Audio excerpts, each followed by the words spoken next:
Yeah. Like, and change it around a little bit because it's too long and Yeah. it will be nice for their clip. All right. Cavale, Yeah. tell me a story. About being a rock and roll star? Yeah. Oh, Slim. You gotta collect it. You gotta take all those broken little busted up bits of people's frustration. That part in them that's looking for a way out. Or a way in. That part in them that makes them want to see God's face. And you gotta take all that into yourself,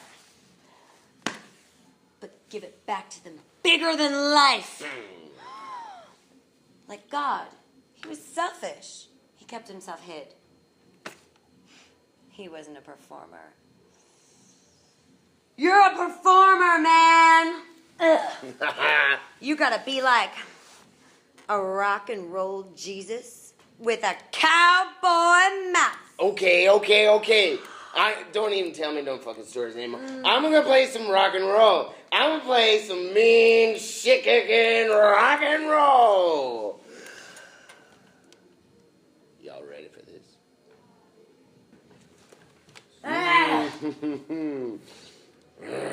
Couple questions about you guys, about the show. I mean, how did you guys meet? Did you meet here? Did you meet before you came in?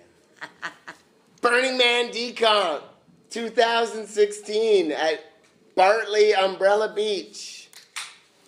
I originally was assigned this role from Ken Gass at U of T years ago. And I just wasn't quite ready to fully explore the role. I was terrified, and so I half-assed it. And so I was at this Burning Man party, and I'd been seeking an actor, preferably gay. Sorry. And I watched him perform this fucking Shakespearean monologue, and I thought, this is the one. And we were passing through the kitchen, and there was like millions of people, and like she just stopped me, and she's like, I got this play, it's called Cowboy Mouth, it's Sam Shepard, and I love Sam Shepard. And I was like, yeah, okay. Like, you know what? Like, I was like, you're a crazy bitch in a corset. I'm gonna listen to you. No, because even then I was like, okay, you really want to do it? Like, we could do it, but you gotta like really want to do it. No, it's like, we both went to U of T theater school. Yeah, we We're found very out, serious people here. Yeah. Well, because like there might be a million people that says, oh, like I would love to do a play with you, or like, you know. But then, like, thanks for listening. Those who do. I've run Frolick Theater now since 2011.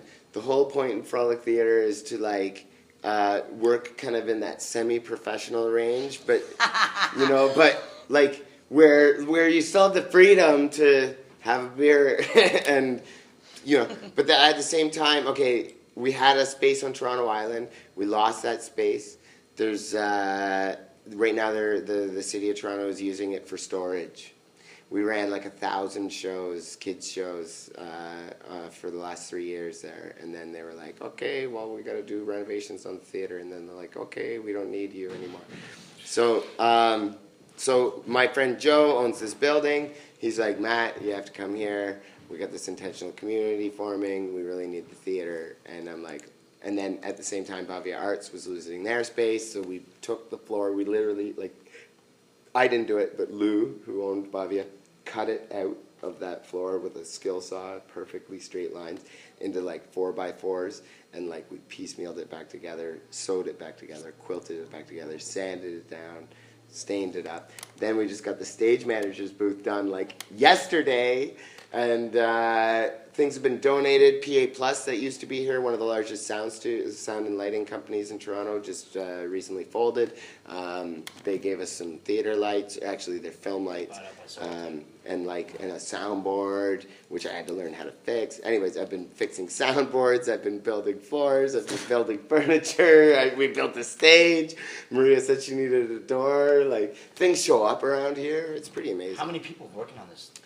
I would say there's like a core group of like 4 or 5.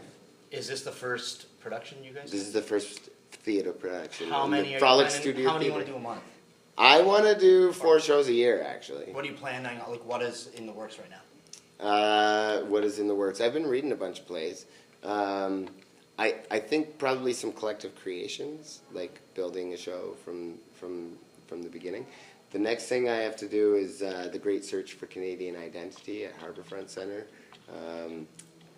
We have a garden out front, so I find it really important to do like local food. That's why this is dinner theater.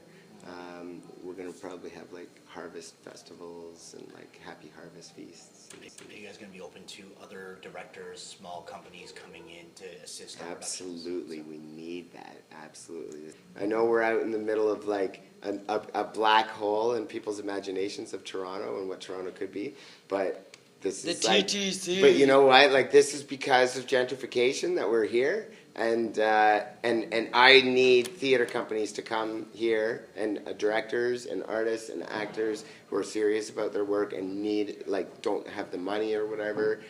I can provide space